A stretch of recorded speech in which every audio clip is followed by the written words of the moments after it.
우리가 어저께 그래가 토요일 날 열왕기 15장 16장을 우리가 함께 살펴보았습니다. 남유다 왕 이 세 사람을 우리는 보았는데요. 여러분이 아시는 우시야, 그다음에 요담 그리고 아하스 왕을 우리가 살펴보았습니다. 그런데 이제 유다 왕 말고 이제는 북이스라엘 왕들은 어떻게 되었을까? 우리가 잠시 한번 15장으로 돌아가서 오늘 본문 말씀을 살펴보기를 원합니다. 15장과 8절, 15장 8절에서 31절 오늘 본문 말씀을 읽었는데요.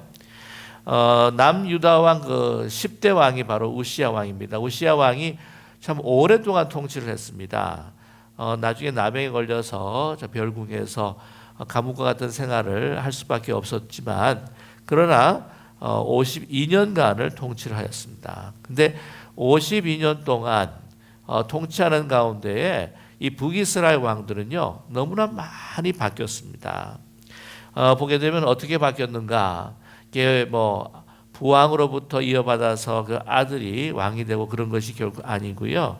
아주 모반과 반역의 아주 혼돈의 수레바퀴였다. 그렇게 말씀을 드릴 수가 있습니다. 북이스라엘 여로보암 2세가 죽고 난 다음에 이 여로보암 2세는 바로 예후의 손자이기도 합니다. 30년 동안 그 위에 30년 동안 6명의 왕이 나타나는데요. 막 완전히 쟁탈전을 벌이게 됩니다. 그래서 6명 가운데에 5명이 살해를 당해요.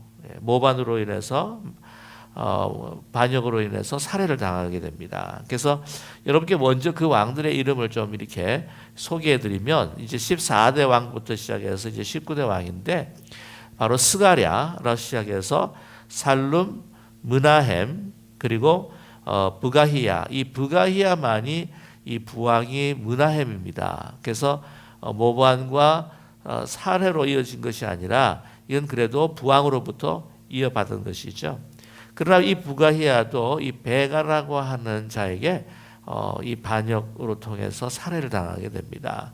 베가가 왕이 되고요. 또 베가도 또 모반과 반역으로 해서 살해당합니다. 호세아라고 하는 사람이죠. 그래서 이 므나헴이 그 부가히야에게만 줬던 그 왕위를 물려준 것 외에는요 5 왕이 이 모반과 반역으로 인해서 살해당하고 그것을 또 그 이어서 오는 사람이 또 살해를 당하는 그런 이 모반, 반역, 살해, 이 수레바퀴, 이 혼돈의 수레바퀴가 계속해서 돌아갔다고 하는 것을 우리는 발견하게 됩니다. 첫 번째 14대 왕이 이제 스가랴를 보게 되면은 여로보암 2세의 아들입니다. 그 여로보암 2세 때 아합 때처럼 굉장히 강국이 되었었습니다. 경제적으로나 정치적으로나 군사적으로나 아주 부강한 나라였는데 이제 그 스가랴라고 하는 아들이 이제 받기 시작하면서 많이 쇠퇴하기 시작했습니다. 그러는 가운데에 통치 기간이 안타깝게도 6개월밖에 통치하지 못했습니다. 참 비극적인 왕이었죠. 그런데 그에 대한 평가 그건 뭐냐면은 하나님 앞에 악을 행하였다. 그죠? 그래서 여호보람의 그 죄악을 떠나지 못했다. 여로보암의 그 죄악을 떠나지 못했다라고 하는 평가를 내리고 있습니다. 자, 이 스가랴가 그 예후 왕조, 이 예후라고 하면은 기억하시죠? 아합을 심판하기 위해서 하나님께서 엘리사를 통해서 기름 부으십니다. 그렇죠? 그래서 그 예후에게 뭐라고 약속을 하냐면은 너의 그 왕조가 4대밖에 이르지 않을 거다. 스가랴가 사실은 이 4대 마지막 왕일 수밖에 없었습니다. 그래서 이 보시게 되면은 그 10절에 보시게 되면은 야베스의 아들 살룸이 그를 반역하여 백성 앞에서 쳐 죽이고 대신하여 왕이 되니라. 근데 보면은 백성 앞에서 이 살룸이라고 하는 자가 쳐 죽입니다. 그러고 보게 되면은 이 스가랴가 얼마나 그 민심을 얻지 못했는가 하는 것을 우리는 발견하게 됩니다. 사실 그렇지만 이 예후의 왕조라고 하는 것은 사실은 그 아버지 예후를 기름을 부었거든요. 그래서 그 기름 부은 것이 사실 이어간다라고 우리는 생각을 해야 합니다. 그런데 오늘 보게 되면은 이 평민이죠. 야베스의 아들 살룸이라 그렇게 이야기를 하는데 그가 기름 부은 받은 자를 사실은 죽인 거나 마찬가지입니다. 여러분 아시겠지만 그 북이스라엘의 그 왕조도 보게 되면은 하나님께서 꼭 그 혈통을 통해서만 가도록 내버려 두신 것은 아니었습니다. 예를 들자면은 아합을 죽일 수 있었던 것은 예후가 하나님 앞에 사실은 기름을 부음을 받았다는 거죠. 그리고 아합을 심판하기 위해서 선택했기 때문에 예후는 아합을 죽일 수밖에 없었습니다. 자, 그런데 그런 기름 부음을 살롬은 받지를 않았습니다. 그 다윗 같은 경우에 그렇게 광야에서 사울에게 쫓겨다니지 않습니까? 죽일 수 있는 그런 기회가 얼마나 많았는지 모릅니다. 그럼에도 불구하고 다른 신하들이 죽이자 하는데도 불구하고 죽이지를 않습니다. 왜? 하나님께서 기름 부음 받은 사람이기 때문에 손을 대서는 안 된다고 하는 것이죠. 그리고 하나님 앞에 그는 명령을 받지 않았습니다. 사울을 죽이라고 하는 명령도 받지 않았다고 하는 거죠. 그럼에도 불구하고 오늘 살룸 같은 경우에는 기름 부음 받는 스가랴를 죽이게 됩니다. 그래서 이 살롬이 아주 기고만장해서 통치를 하는데 여러분 얼마 간다고요? 한 달밖에 가지를 않습니다. 이게 뭐 천일의 엔 뭐 이런 이야기가 있었는데 그냥 30일의 살룸이에요. 네. 그래서 한 달을 통치합니다. 어떻게 보면은 사마리아에서 그 스가랴를 죽인 것에 대한 자신이 뿌린 죄값을 받는 것이다. 그렇게 생각할 수가 있습니다. 그를 누가 죽이느냐? 바로 므나헴이라고 하는 사람이 죽이는데 이 므나헴이라고 하는 것은 아까도 소개했던 그 스가랴가 이제 예후 왕조의 가장 마지막 왕인데 그를 섬겼던 장군이 있습니다. 아주 용맹했던 장군이었긴 한데 좀 사실 사람이 좀 치졸한 사람입니다. 아주 잔악한 인물이기도 하고요. 수단과 방법을 가리지 않는 인물로 유명합니다. 이 므나헴이라고 하는 장군인데 당시에 자기가 이 정권을 가지기 위해서 이제 쳐들어갑니다. 이 딥사라고 하는 곳에 이제 쳐들어가는데 이 성문이 다 닫혀 있는 거예요. 근데 그것을 뚫고 들어가면서 참 오늘 아침에 말씀드리기도 참 이렇게 민망하긴 하지만 아이를 가지고 있는 그 부녀자들의 배를 가를 정도로 잔인한 사람이기도 합니다. 오늘 16절에 보게 되면은 그때 므나헴이 디르사에 와서 딥사와 그 가운데 있는 모든 사람과 그 사방을 쳤으니 이는 그들의 성문을 열지 아니하였음이라. 그래서 그렇게 보복을 하고 있습니다.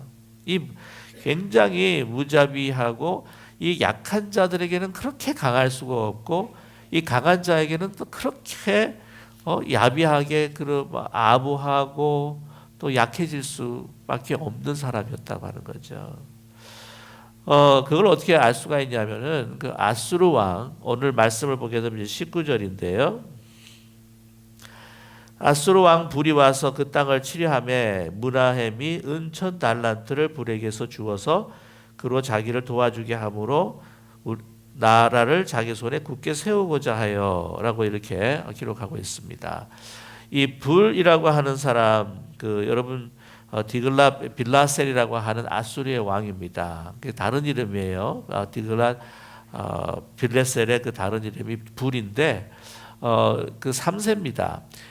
이는 굉장히 전략가였고요. 이 불이라고 하는 이 아수르의 왕은 굉장히 전략가였습니다. 그래서 전쟁을 치르지 않고도 이렇게 윽박을 질러 가지고는 다른 주위의 나라에 막 조공을 그대로 받아내는 사람이었어요. 그러니까 딱 그 엄청난 군사력을 가지고는 이제 므나헴에게 이제 쳐들어온 겁니다. 그러니까 막 므나헴이 은천 달란트예요. 그래서 이거 상당한 정말 큰 돈인데 이거를 조금 부유한 사람들에게 막 강제로 막 뺏어 가지고는 모아 가지고 주는데 이 성경에 기록되어 있지 않지만은 이 고대 문헌에 기록되어 있는 거 보게 되면은 약 무릎을 꿇고 그 앞에 기어가서 이것을 줄 정도로 그렇게 뭐라 그럴까 강한 사람한테는요 막 그렇게 그냥 낮은 자세로 약한 모습, 체면을 차리지 않는 그런 모습을 보이는 것이 바로 문하임이었다. 근데 이 강한 자에게는 그렇게 약하면서 약한 자에게는 어떻게 해요? 그렇게 무자비하고 강한 그런 아주 치졸한 사람이었다라고 하는 것을 우리가 알게 됩니다. 우리 뭐 그리스도인이라고 한다면은요, 그 어느 누구에게도 그분이 어떤 신분에 있든지, 어떤 일을 하든지, 어떤 옷을 입든지, 어떤 배경이 있든지, 우리는 어떻게 해요? 똑같이 오늘 우리 삶의 현장에서도요, 여러분 삶의 현장에서도 똑같이 인격체로 하나님의 형상을 가진 귀중한 존재로서 우리 대하고 이야기하고 또 섬길 수 있는 우리 모두가 되기를 간절히 소망합니다. 이런 스타일의 리더십들은요 나중에 보면 힘을 잃어버리면 아무도 따르지를 않습니다.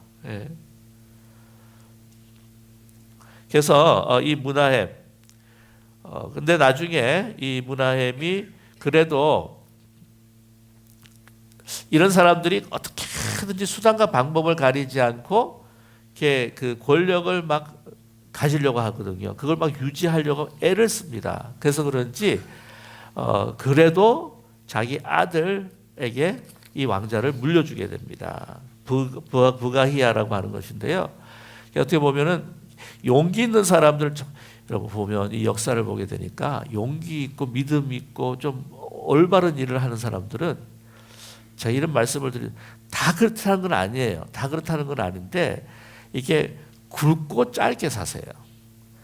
근데 이게 치졸한 사람들은 아주 가늘게 길게 사시는 분들이 꽤 많아요. 제가 보기에. 나는 그냥 가늘고 길게 살래 그렇게 말씀하시는 분들이 많아요. 근데 참 국난이 다가오고 나라가 풍전등화가 될 때 나라를 사랑하고 애국하시는 분들 몸으로 뛰어드시는 분들 보면 참 안타깝게도 굵고 짧게 사시는 분들이 참 많습니다. 그러나 여러분 우리가 분명히 기억해야 될 것은 우리 존재라고 하는 것은 죽음 이후에도 우리 분명히 하나님께서 준비하신 세계가 있다고 하는 것을 믿는 우리가 아닙니까? 그죠? 그래서 우리 믿는 사람 정말 예수 잘 믿으면 정말 내 이 목숨을 초계처럼 아끼지 않고 던질 수 있는 것이 용기과 믿음이 있는 사람이 정말 그리스도를 잘 믿는 하나님을 잘 섬기는 우리 그리스도인이라 저는 그렇게 분명히 믿습니다. 그래서 부가히야가 이제 왕에 오르게 됩니다. 근데 이 부가히야도요 얼마 통치를 하지 못해요. 2년가밖에 통치를 하지 못합니다.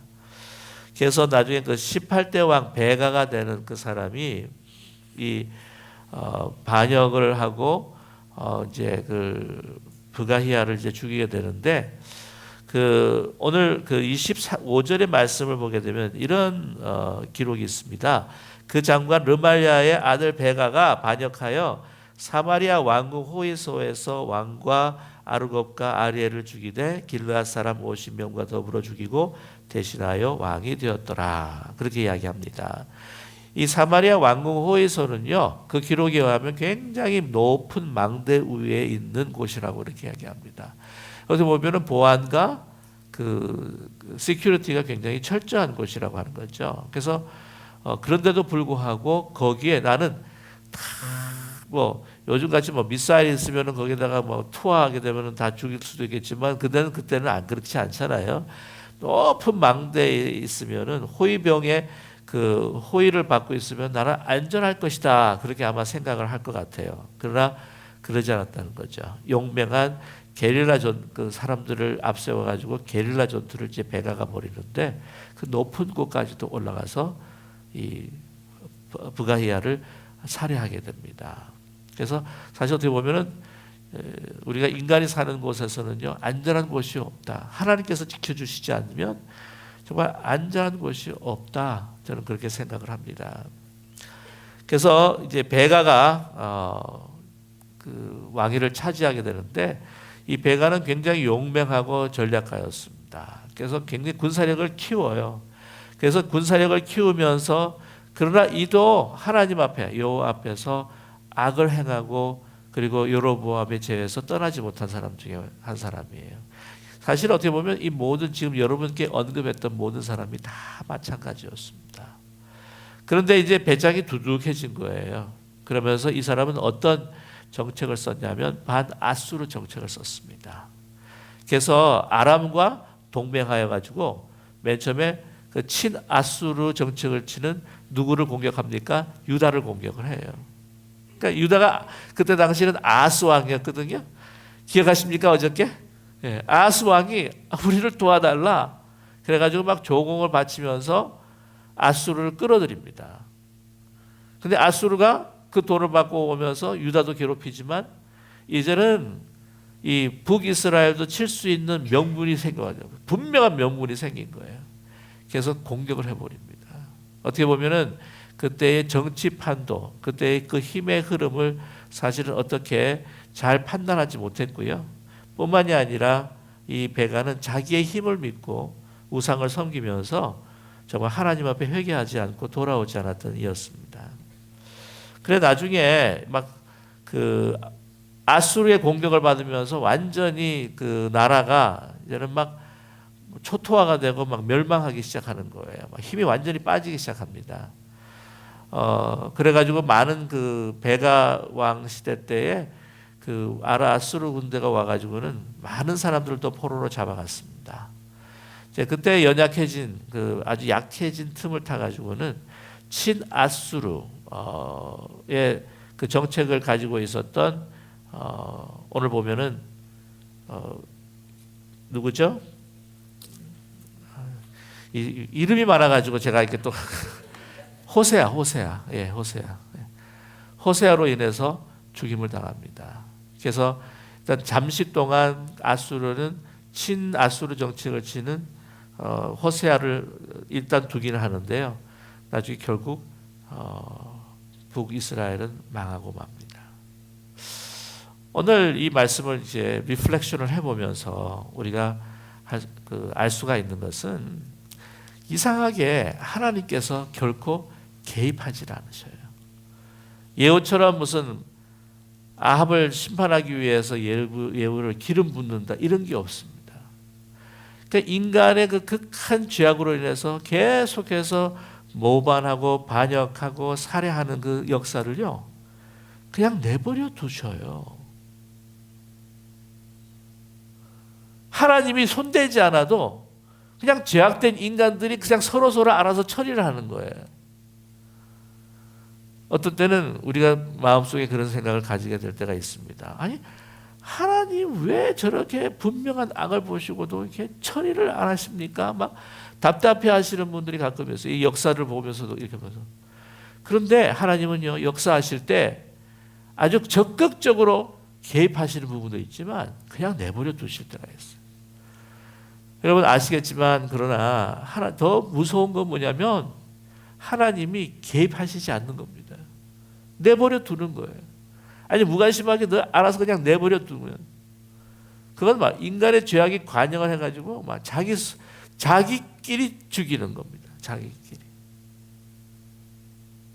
여러분 오늘 보게 되면은 계속해서 3번 정도 반복이 되는데, 3번 정도 반복이 되는 게 뭐냐면 여호와 앞에서 악을 행하였으므로 여로보암의 죄에서 그들이 떠나지 아니하였더라. 이게 3번 반복이 되지만 이 모든 지금 여러분께 언급했던 모든 왕에게 다 적용이 되는 겁니다.